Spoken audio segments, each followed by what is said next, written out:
हाँ जी, नमस्कार आप सभी को। आप सभी का स्वागत है अपने इस संस्थान ग्रैंड मास्टर 360 पर। जैसे कि आपको पता है, प्रीलिम्स 2024 को ध्यान में रखते हुए हम आपके लिए टेस्ट सीरीज लाए हैं। उसी श्रृंखला के अंतर्गत ये आपका टेस्ट सीरीज का पार्ट नंबर 27 रहेगा। तो चलिए जी, आज की कहानी हम शुरू करते हैं। फर्स्ट क्वेश्चन आपकी स्क्रीन पर दिया गया है, बताने का प्रयास करेंगे।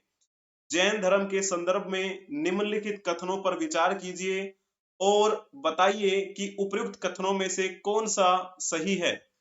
तो आपके सामने तीन कथन दिए गए हैं, बताने का प्रयास करेंगे। जैन धर्म, तो जैन धर्म की अगर बात करते हैं तो आपको पता है जैन धर्म में टोटल कितने तीर्थंकर हुए थे? 24 तीर्थंकर हुए। ठीक है, तो पहला कथन क्या लिखा हुआ है? जैन धर्म के 23वें तीर्थंकर पार्श्वनाथ मुख्यतः वाराणसी से संबंधित थे। तो आप कहेंगे जी हाँ, ये बिल्कुल बात ठीक लिखी हुई है। तो जैनिज्म में 23वें तीर्थंकर पार्श्वनाथ थे, जिनका मुख्यतः संबंध वाराणसी यानी कि यूपी से था। जब हम पार्श्वनाथ के बारे में बात करते हैं, इनका सिंबल कौन सा था? सर्प यानी कि सांप। और जब जैनिज्म के 24वें तीर्थंकर की बात की जाती है तो महावीर स्वामी जैन धर्म के 24वें तीर्थंकर थे। टोटल 24 ही तीर्थंकर हुए थे जैनिज्म में, और ये अंतिम तीर्थंकर थे। और इन्हीं को जैन धर्म का वास्तविक संस्थापक कहा जाता है, वास्तविक संस्थापक। और जब बात करते हैं इनको कहां पर ज्ञान की प्राप्ति हुई थी, ऑप्शन आपको दूसरा कथन दिया है, महावीर स्वामी को निरंजना नदी के किनारे ज्ञान की प्राप्ति हुई। क्या ये बात ठीक लिखी है? क्या आप कहेंगे जी नहीं, ये बात गलत लिखी हुई है, क्योंकि महावीर स्वामी को रिजु पालिका नदी के किनारे ज्ञान की प्राप्ति हुई थी। तो फिर निरंजना नदी के किनारे किसको ज्ञान की प्राप्ति हुई थी? तो नाम आता है महात्मा बुद्ध का। तो दूसरा आपका पॉइंट जो है वो गलत हो गया। अब तीसरा पॉइंट देखने का प्रयास करेंगे। महावीर स्वामी का जन्म कुंडलवन में हुआ था। आप कहेंगे जी हाँ, ये बात बिल्कुल ठीक है, इनका जन्म कुंडलवन में हुआ, इनकी मृत्यु पावापुरी में हुई थी, पावापुरी। ठीक है, और जब हम बात कर रहे होते हैं इस जैन धर्म की, यानी इस जैन धर्म के अनुसार, जैन दर्शन के अनुसार सृष्टि की रचना कैसे हुई है? तो सृष्टि की रचना और पालन पोषण सार्वभौमिक विधान से हुआ है। और इस जैनिज्म के अनुसार हम 5 सिद्धांतों की बात करते हैं जो महत्वपूर्ण माने जाते हैं। इन 5 सिद्धांतों में से 4 सिद्धांत किसने दिए थे? तो 23वें तीर्थंकर पार्श्वनाथ जी ने दिए थे। और चलो बात कर लेते हैं वो 4 सिद्धांत कौन से थे। तो पहला था अहिंसा, यानी कि हिंसा नहीं करनी, लड़ाई नहीं करनी। फिर दूसरा दिया था इन्होंने सत्य, यानी कि सदा सच बोलना है। फिर दिया था असत्य, ठीक है, कभी चोरी नहीं करनी और कभी धन संग्रहण नहीं करना, अपरिग्रह। इस प्रकार ये जो 4 सिद्धांत हैं, ये 23वें तीर्थंकर पार्श्वनाथ जी के द्वारा दिए गए हैं। और 5वां जो सिद्धांत था वो, उसे हम क्या बोलते हैं? ब्रह्मचर्य। तो ब्रह्मचर्य का सिद्धांत किसने दिया था? 24वें तीर्थंकर महावीर स्वामी जी ने दिया था, जो इस जैन धर्म के वास्तविक संस्थापक कहे जाते हैं। तो यहां से आपका ये पॉइंट क्लियर हो गया। और इस जैन धर्म में मुख्यतः हम त्रिरत्नों की बात करते हैं। त्रिरत्न यानी ये भी आपके मेन सिद्धांत हैं, जिनके बारे में अगर कहा जाए तो एक होता है सम्यक धारणा। ठीक है, वैसे तो सम्यक धारण भी लिखा आता है, सम्यक धारण, सम्यक चरित्र और सम्यक ज्ञान। ये त्रिरत्न माने जाते हैं जैनिज्म के। सम्यक यानी कि सच्चा, ठीक है, सम्यक ज्ञान। तो इस प्रकार ये त्रिरत्न मैंने आपको बताए। जैन धर्म के अनुसार वास्तविक जो हमें पाना है वो क्या है? केवल्य की प्राप्ति करना। केवल्य का मतलब होता है पूर्ण ज्ञान। तो ये जैनिज्म के बारे में थोड़ी सी हमने बात करने की कोशिश की। ठीक है, अब आपसे मैं एक पॉइंट पूछ लेता हूं कि जैसे हमने कहा कि 23वें तीर्थंकर पार्श्वनाथ जी का सिंबल सर्प है, तो 24वें तीर्थंकर महावीर स्वामी का सिंबल क्या रहेगा? ये आप कमेंट में बताइएगा जरा। चलिए जी, नेक्स्ट क्वेश्चन की बात करते हैं हम। आउजली हेडिंग नव पाषाण कालिक स्थल रिक्त स्थान राज्य में स्थित है। तो इसमें कौन सा ऑप्शन ठीक रहेगा, जल्दी से बताने का प्रयास करेंगे। जिन्होंने लिखा होगा ऑप्शन डी, उनका बिल्कुल ठीक रहेगा। असम में एक डिस्ट्रिक्ट पड़ता है दीमा हसाओ, तो असम के दीमा हसाओ डिस्ट्रिक्ट में ये दाउजली हेडिंग स्थल आपको मिल जाएगा। यहाँ पर अवशेष बहुत मिलेंगे आपको। समुद्र तल से लगभग 1000 फुट ऊपर आपको ये पहाड़ी पर बना हुआ स्थल दिखेगा। और जब बात करते हैं, ये दाउजली हेडिंग कछार पर्वत के उत्तर क्षेत्र में है। कछार पर्वत जो है उसकी उत्तर दिशा में आपको ये मिलेगा। और स्थानीय भाषा में इसका मतलब क्या होता है, इसका कछार पर्वत का, तो आप कहेंगे पक्षियों का पर्वत। ठीक है, पक्षियों का पर्वत। ये जो स्थल है वो बलुए और शैल प्रशस्तर से बना हुआ एक छोटा सा ये पर्वत है।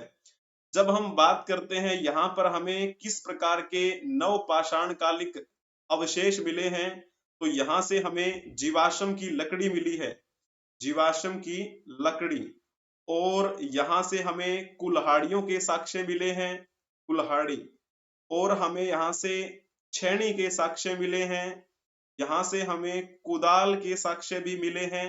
और आपको पता है ना, चक्की, आटा पीसने की चक्की, तो उसके लिए पाट यूज किया जाता था पहले। तो पीसने वाली यानी कि आटा पीसने वाली चक्की जो है ना वो मिली है, चक्कियों के पार्ट। और यहाँ से मूलर मिले हैं। और कुछ हमें बर्तन मिले हैं, सादे लाल मिट्टी के बर्तन, सादे लाल मिट्टी के बर्तन यहाँ से मिले हैं, लाल मिट्टी के। तो ये हमने बात की इस दीमा हसाओ जिले में एक स्थल दाउजली हेडिंग के बारे में। ठीक है, तो एक महत्वपूर्ण पूरा तात्विक स्थल माना जाता है। और हमें यहाँ से इस प्रकार का साक्ष्य मिलता है कि किस प्रकार लोग अपने अनाज को उगाया करते थे और अपने भोजन के लिए तैयारियां किया करते थे। घने जंगलों के बीच में आपको ये मिलेगा। अब आप नेक्स्ट क्वेश्चन बताने का प्रयास करेंगे। निम्नलिखित में से कौन आंध्र महिला सभा AMS के संस्थापक थे, तो जल्दी से बताएंगे इसमें से किसका नाम आएगा। तो जिन्होंने ऑप्शन डी टिक किया होगा उनका बिल्कुल ठीक रहेगा, दुर्गाबाई देशमुख। ये एक महिला थी और इन्होंने क्या किया था, इन्होंने 1937 में आंध्र महिला सभा की स्थापना की। और जब बात करते हैं दुर्गाबाई देशमुख के बारे में, तो ये एक स्वतंत्रता सेनानी भी रही, स्वतंत्रता सेनानी। और समाज के लिए इन्होंने बहुत प्रयास किया ताकि जागरूकता लाई जाए। तो ये समाज सुधारक के रूप में मुख्य भूमिका निभाती रही। और ये पेशे से वकील थी और एक सफल वकील मानी जाती हैं। और संविधान सभा की सदस्य ही रही। संविधान सभा, आपको पता है ना संविधान सभा के बारे में, यही वो सभा है जिसने हमारे संविधान को तैयार किया था। ठीक है, और इस संविधान सभा की पहली बैठक कब हुई थी, 9 दिसंबर 1946 को, जिसमें डॉक्टर सच्चिदानंद सिन्हा को सीनियरिटी के आधार पे अस्थायी अध्यक्ष चुना गया था। 2 दिन बाद फिर बैठक हुई 1946 11 दिसंबर को। इसमें संविधान सभा ने अपना परमानेंट प्रेसिडेंट चुन लिया था, डॉक्टर राजेंद्र प्रसाद को। ठीक है, तो संविधान सभा जो थी उसमें ये भी सदस्य थी। दुर्गाबाई देशमुख को हम किस नाम से जानते हैं, यानी कि इनको आयरन लेडी के नाम से जाना जाता है, आयरन लेडी। तो 1937 में इन्होंने इस आंध्र महिला सभा की स्थापना की थी, जो एक सामाजिक सेवा संगठन है, सामाजिक सेवा संगठन। तो इस प्रकार आपको ये बात ध्यान में रखनी है। तो इसका मुख्य उद्देश्य क्या रहा होगा, उन्होंने इसकी स्थापना क्यों की होगी। तो जैसे आंध्र महिला सभा की बात करते हैं, तो महिलाओं को शिक्षा और विशेष पाठ्यक्रम देने के लिए इस संगठन की शुरुआत की गई थी इनके द्वारा, महिलाओं को शिक्षा देने हेतु। तो अनगिनत महिलाओं के साथ इन्होंने काम किया और उनके जीवन पर सकारात्मक प्रभाव भी हमें देखने को मिलते हैं।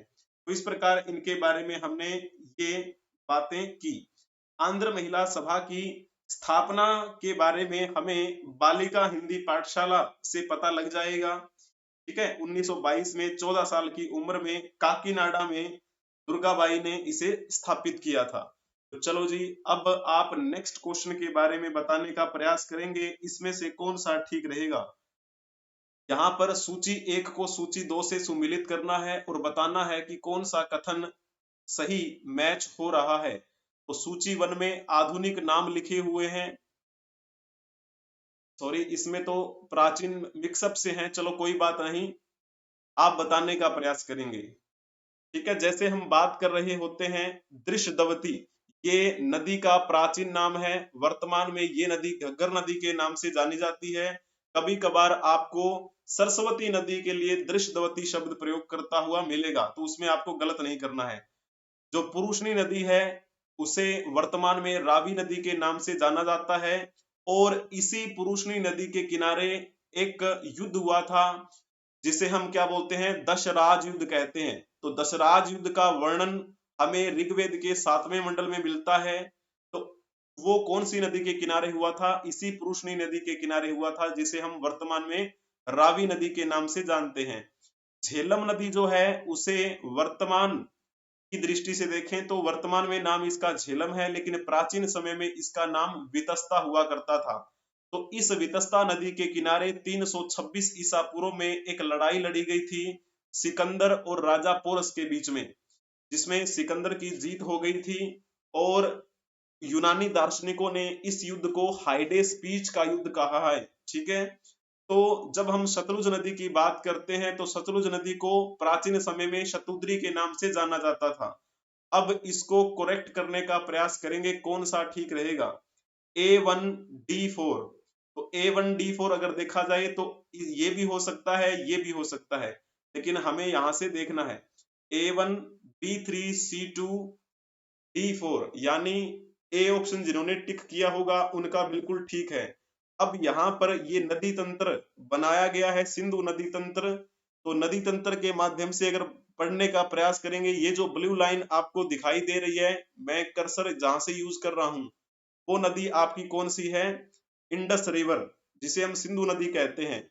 अब यहाँ पे मैं ग्रीन लाइन एक खींच रहा हूं, ग्रीन में, ठीक है, जो ग्रीन है उसे हम क्या बोलते हैं, ये है आपकी झेलम नदी। और झेलम नदी को प्राचीन समय में क्या कहा जाता था, इसे वितस्ता नदी के नाम से जाना जाता था, वितस्ता। इसी नदी के किनारे युद्ध हुआ था, अभी मैंने आपको बताया सिकंदर और राजा पोरस के बीच में। झेलम नदी हो गई। अब ये ब्लैक लाइन आपको दिखाई दे रही होगी, तो ये जो ब्लैक है ये आपकी कौन सी नदी है, तो ये चेनाब नदी है, चेनाब। और चेनाब को प्राचीन समय में किस नाम से जाना जाता था, अश्किनी के नाम से जाना जाता था। जब हम सिंधु घाटी सभ्यता के सबसे उत्तरी पॉइंट की बात करते हैं तो उसमें हम नाम लेते हैं मांडा, जो कि जम्मू कश्मीर में है। और वो सिंधु घाटी सभ्यता का सबसे उत्तरी छोर इसी चेनाब नदी के किनारे बसा हुआ है, जो कि प्राचीन समय में अश्किनी के नाम से जानी जाती थी। अब यहाँ पर रेड लाइन में एक ड्रॉ कर रहा हूं। रेड लाइन जो है वो कौन सी नदी है, तो ये वर्तमान में रावी नदी के नाम से जानी जाती है। इसे प्राचीन समय में पुरुषनी नदी के नाम से जाना जाता था। ठीक है, इसी नदी के किनारे दशराज युद्ध हुआ था, जिसका वर्णन ऋग्वेद में हमें मिलता है। अब यहाँ पर एक लाइन ड्रॉ कर रहा हूं मैं सैफरन कलर में, तो ये जो कलर है, तो ये कौन सी नदी है आपकी, ये वर्तमान में सतलुज नदी के नाम से जानी जाती है, सतलुज। इसे प्राचीन समय में शतुद्री के नाम से जाना जाता था। जब आप पंजाब में सिंधु घाटी सभ्यता का स्थल देखते हैं तो नाम आता है रोपड़, तो वो रोपड़ इसी सतलुज नदी के किनारे बसा हुआ है। इसी की एक सहायक नदी जो मैंने अभी ड्रॉ की है लाइन, देखने का प्रयास करेंगे, ये कौन सी है आपकी, ये है आपकी व्यास नदी। और व्यास नदी को प्राचीन समय में विपाशा नदी के नाम से जाना जाता था, विपाशा, व्यास विपाशा। इसी नदी को पार नहीं कर पाया था सिकंदर और वापिस लौट गया। रास्ते में जाते समय 323 ईसा पूर्व में बेबीलोन में उसकी मृत्यु हो गई थी। तो मैप के माध्यम से मैंने बताने का प्रयास किया है आपको वर्तमान के नदियों के नाम, जिनको प्राचीन समय में किस नाम से जाना जाता होगा। तो ये पॉइंट हमने कवर किया। अब आप इसके बारे में बताने का प्रयास करेंगे, दिल्ली सल्तनत के निम्नलिखित में से किस वंश ने सबसे कम समय तक शासन किया। सबसे कम समय तक पूछा गया है। दिल्ली सल्तनत की जब बात करते हैं तो टाइम पीरियड कब से कब तक रहा, तो आपको पता है 1206 से लेकर 1526 तक दिल्ली सल्तनत का टाइम पीरियड माना जाता है। तो जैसे हम बात करते हैं इस दिल्ली सल्तनत के पहले वंश के बारे में, जिसे हम गुलाम वंश के नाम से जानते हैं, और इस गुलाम वंश की नींव कब रखी गई थी? 1206 में रखी गई थी। इसके द्वारा तो नाम आता है कुतुबुद्दीन ऐबक। तो 1206 से लेकर ये वंश 1290 तक अस्तित्व में रहा था। ठीक है, गुलाम वंश की समाप्ति के बाद हमें यहाँ पर कौन सा वंश देखने को मिला? तो हम कहते हैं खिलजी वंश। खिलजी वंश की स्थापना किसने की थी? जलालुद्दीन फिरोज खिलजी ने की थी 1290 में। और फिर आपको पता है 1290 से लेकर 1296 तक शासन किया था खिलजी वंश के संस्थापक जलालुद्दीन फिरोज खिलजी ने, और उसके भतीजे ने उसे मार दिया। भतीजे का नाम क्या था? अलाउद्दीन खिलजी। अलाउद्दीन खिलजी फिर गद्दी पर बैठ गया और काफी लंबे समय तक शासन किया, 1316 तक। उसके बाद में थोड़ा ही टाइम पीरियड रहा और ये वंश भी समाप्त हो गया, और ये वंश 1316 तक अस्तित्व में रहा। इस खिलजी वंश के बारे में हम कहते हैं कि सबसे कम समय तक शासन करने वाला वंश था, सबसे कम। ठीक है, और फिर जब बात कर रहे होते हैं हम इसके अगले वंश के बारे में, जिसे हम कहते हैं तुगलक वंश। तुगलक वंश की स्थापना कब हुई थी? तो 1320 में। एक सेकंड, वहां पर गलती से सेम लिख दिया है, 1316 नहीं लिखना है। 1316 में तो मृत्यु हुई थी ना इसकी, अलाउद्दीन खिलजी ने। हमें तो वंश के बारे में बताना है, तो यहां पर लिखना है 1320। 1320, तो 1320 में जिसे हम कहते हैं गाजी तुगलक, तो गाजी तुगलक ने हत्या कर दी थी खिलजी वंश के अंतिम सुल्तान की, और फिर स्थापना कर दी तुगलक वंश की। और ये तुगलक वंश कब से कब तक रहा? तो ये वंश लगभग रहा था 1414 के आसपास तक। एक सेकंड, 1414। आपको पता है तुगलक वंश के दूसरे राजा थे मोहम्मद बिन तुगलक, तीसरे राजा थे फिरोज शाह तुगलक। ठीक है, इस वंश के बारे में कहा जाए तो सबसे लंबे समय तक शासन किया था इस तुगलक वंश के राजाओं ने, सुल्तानों ने। ठीक है, फिर इस वंश की समाप्ति के बाद सैयद वंश की एंट्री हुई।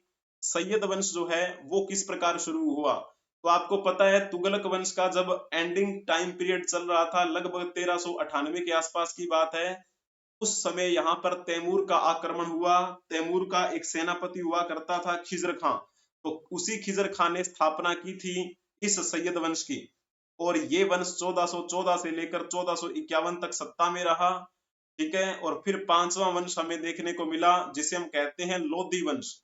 इस लोधी वंश की स्थापना बहलोल लोधी ने की थी 1451 में, और ये इस लोधी वंश में 3 सुल्तान हमें देखने को मिलते हैं। पहला तो ये बहलोल लोधी हो गया, उसके बाद में उसका बेटा सिकंदर लोधी, और फिर तीसरा था उसका इब्राहिम लोधी। तो 1451 से 1526 तक इस वंश का अस्तित्व रहा।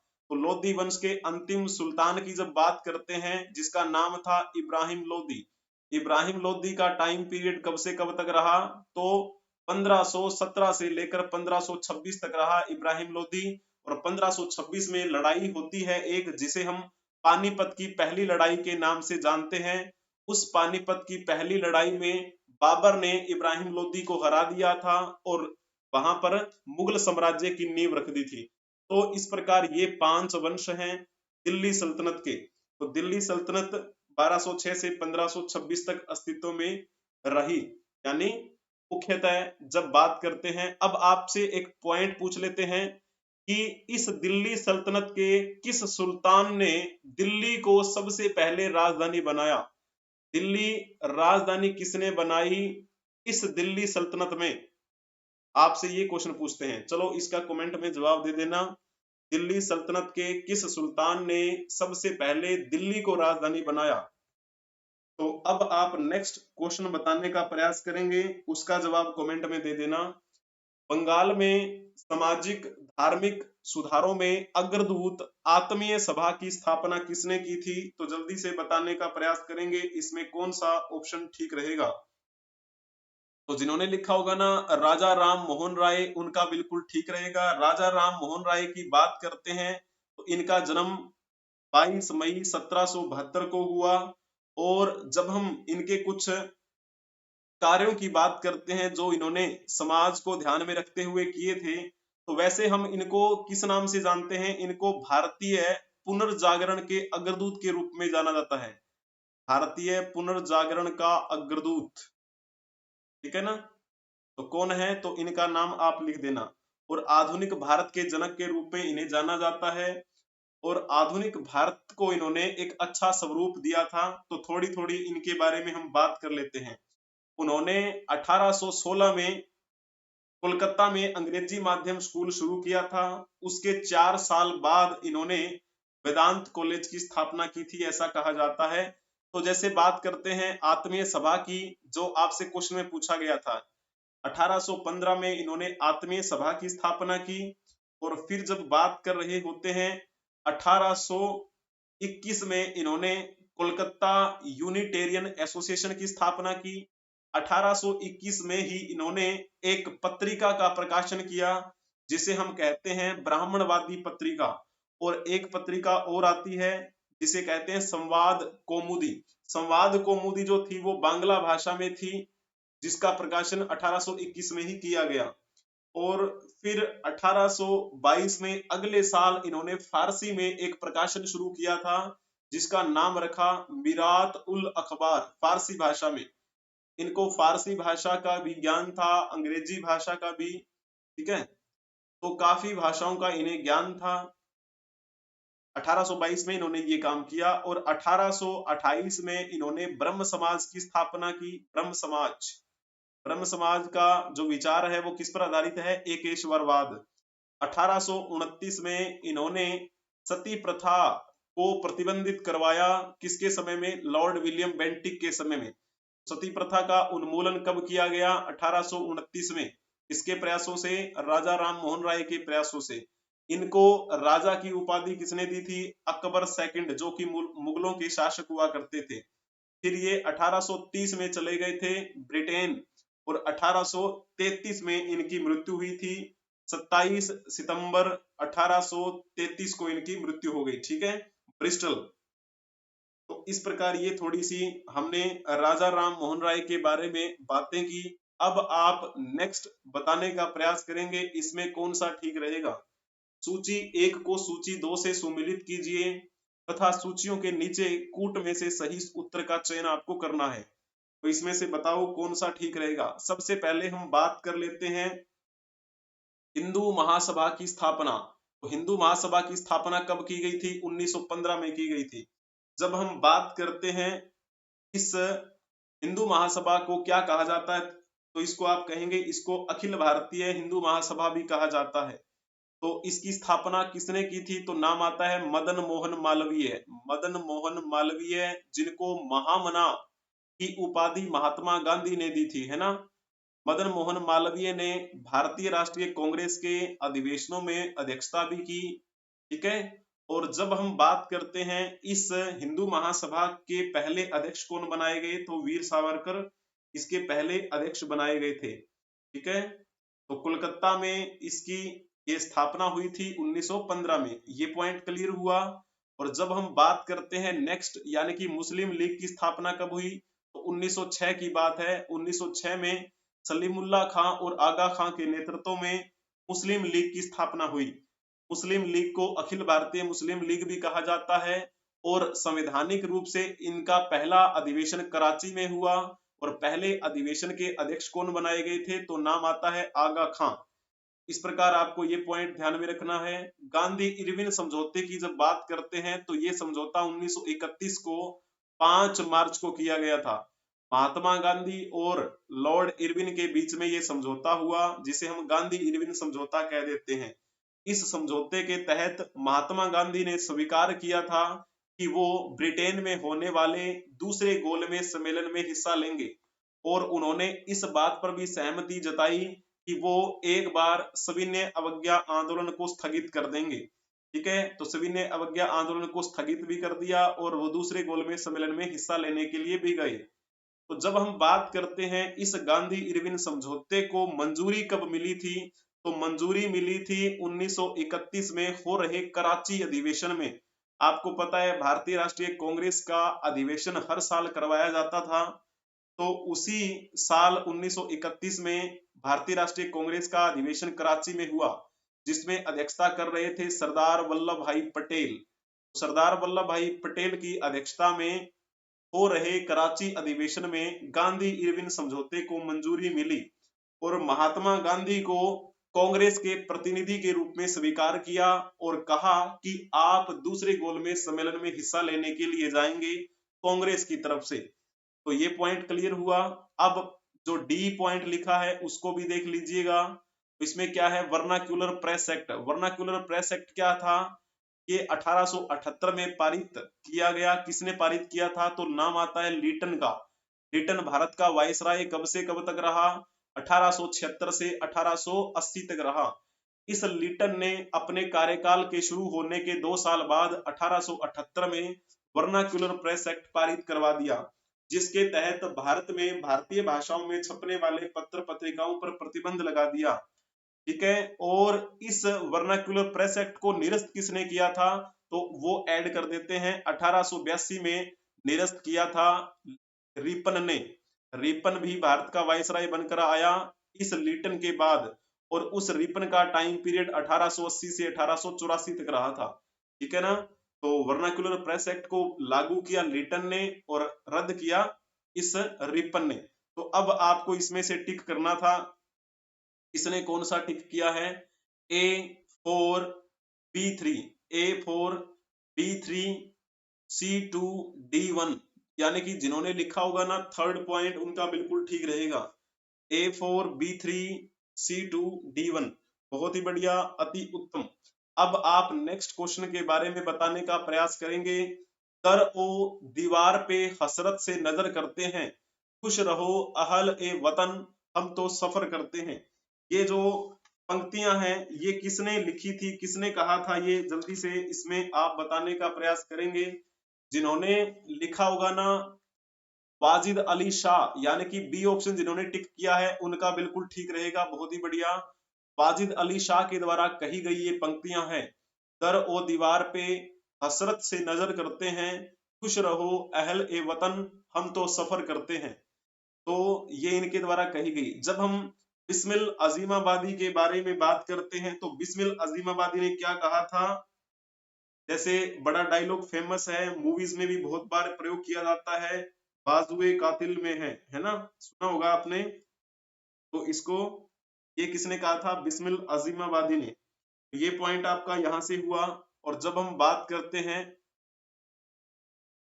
अशफाक उल्ला खां, अशफाक उल्ला खां को काकोरी षड्यंत्र केस में पकड़ लिया गया था। इनके साथी और भी थे। काकोरी षड्यंत्र केस में अशफाक उल्ला खां को फांसी दे दी गई थी। इनके साथी और भी थे, जैसे कि हम बात करते हैं राम प्रसाद बिस्मिल और राजेंद्र लाहिड़ी, रोशन सिंह। ठीक है, तो इस प्रकार ये भारतीय स्वतंत्रता आंदोलन में पहले मुस्लिम व्यक्ति थे जिनको फांसी दी गई, यानी कि पहले रिकॉर्डेड मुस्लिम व्यक्ति जिनको फांसी दे दी गई थी। और बरकत उल्लाह की बात करते हैं तो बरकत उल्लाह गदर पार्टी के एक कार्यकर्ता थे, गदर पार्टी के नेता थे। तो गदर पार्टी के बारे में तो आपको पता ही है ना, गदर पार्टी के संस्थापक कौन थे, तो नाम आता है लाला हरदयाल। लाला हरदयाल के नेतृत्व में गदर पार्टी की स्थापना 1913 में सैन फ्रांसिस्को अमेरिका में की गई थी। उसी गदर पार्टी के एक नेता बने थे बरकत उल्लाह। चारों पॉइंट हमने कवर कर लिए हैं।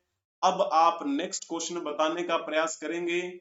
चलिए जी, निम्नलिखित में से वैदिक साहित्य का सही क्रम कौन सा है, इसमें आप बताएं। वैदिक साहित्य का सही क्रम इसमें से कौन सा रहेगा, तो ये क्वेश्चन आपके लिए है, आप करके लेके आइए, हम इसके बारे में कल बात करेंगे।